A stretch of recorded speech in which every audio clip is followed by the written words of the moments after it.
The world once tilted toward a single place. A small valley south of San Francisco. Silicon Valley was the center of gravity. It pulled in the brightest minds. It minted billionaires. It wrote the code that ran our lives. Its gravity was immense. Its pull was unquestioned. For decades, the story of technology was the story of this one place. The future, it seemed, was invented there and exported everywhere else. The script was written. The stage was set. Everyone knew their part. The rest of the world was just an audience, waiting for the next big thing to arrive from the coast. Then, a subtle shift began. A slow tremor. The ground started to move. The map began to redraw itself, not with a sudden tear, but with a quiet, steady creep. A single light in California became 1,000 smaller lights scattered across the globe. The story was no longer about one valley. It became a story about many cities, many streets, many people. Look at the map today. See the new names that glow with promise. Look at Nairobi, Kenya. The city hums with a vibrant, practical energy. Here, innovation is not an abstract pursuit. It is a tool for survival and progress. In crowded cafes and bustling co-working spaces, young developers coding and collaborating. They are building solutions. They are creating mobile payment systems because banking is difficult. They are designing logistics networks because roads are challenging. M-Pesa was not born in a Palo Alto garage.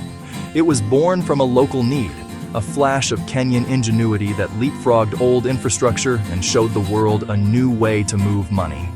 Fly across the world to Seoul, South Korea. The city is a hyper-caffeinated vision of the urban future. It moves with a relentless speed.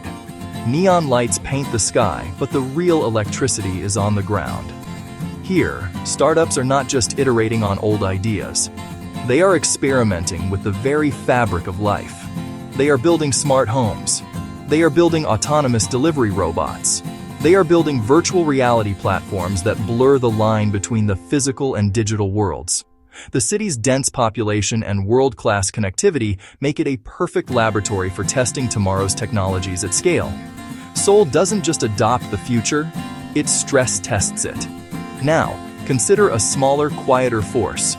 Look at Tallinn, Estonia. This small Baltic nation made a radical choice. It decided to become a digital society from the ground up. E-residency, digital voting, secure online identities. These are not novelties. They are the norm. What is the fuel for this global fire? What allows a city in Africa to compete with a hub in Europe? The answer lies in a powerful convergence of tools and trends. The first and most important engine is the democratization of technology itself. Not long ago, starting a tech company required a fortune. You needed to buy servers. You needed expensive software licenses. You needed a physical office. The barrier to entry was a high wall of capital. Today, that wall has been reduced to rubble.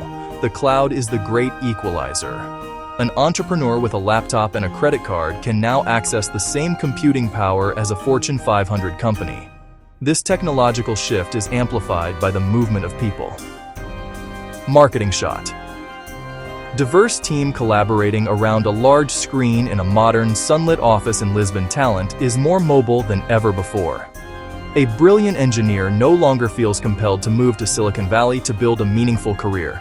They can return home to Lagos or Ho Chi Minh City, bringing with them skills, networks, a new perspective. This reverse migration seeds new ecosystems with invaluable experience. They become the mentors, angel investors, founding team members. They translate global knowledge into local success stories. They are the bridges connecting the new hubs to the old, creating a global network of expertise.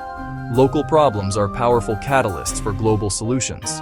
In regions with unreliable electricity, engineers are pioneering off-grid solar battery technologies. Where formal banking is inaccessible, fintech builds mobile wallets. Where healthcare is distant, telemedicine connects doctors to rural patients. Ideas, code, business models now flow freely. Open source from Berlin, adapted in São Paulo. Playbooks travel. No city starts from scratch. This story is not fundamentally about algorithms or valuations. It is not about silicon or servers. This is a story about people. It is a story about opportunity. For generations, where you were born largely determined what you could become. Your potential was constrained by your geography. The rise of these new tech capitals is tearing down those constraints. It is giving millions of people a chance to participate in building the future, not just consume it. This is the most profound shift of all. The table is getting bigger, and more chairs are being added every day. This new map is more inclusive. It is more diverse. It is messier. It is louder. It is infinitely more interesting. In these rising hubs, you see women founding and leading deep tech companies. You see immigrants launching startups that solve the problems they understand best. You see creators once shut out now shaping the products we will all use tomorrow. This diversity is not just a social good, it is a competitive advantage, leading to better products and more resilient companies. Rapid growth brings strain, traffic, unaffordable housing, widening gaps. Cities that thrive invest in transit, protect green spaces, and share the benefits of growth broadly. Step back for a moment. Imagine you are floating high above the Earth, looking down at the planet as it spins in the darkness. You no longer see one blindingly bright spot. Instead, you see a brilliant constellation. Points of light sparkle in North America, South America, across Europe, across Africa, across Asia. Each light is a city, a hub of human ingenuity. Each city is a conversation. Each city is a dream. Invisible threads of data and commerce connect them, forming a luminous web around the globe. This is the new picture of progress. It is not a pyramid with a single peak. It is a network. This is the dawn of a new era. It is decentralized. It is distributed. It is profoundly hopeful. Good ideas can come from anywhere. Genius is not the property of one nation or one culture. Creative potential is being unleashed on a scale we've never seen. The gatekeepers have lost their keys. The gates are open for all. The future is no longer a destination. We are all building it, in thousands of places. It will be shaped by the hands of millions, a future that looks like the world it serves, diverse, dynamic, and full of possibility.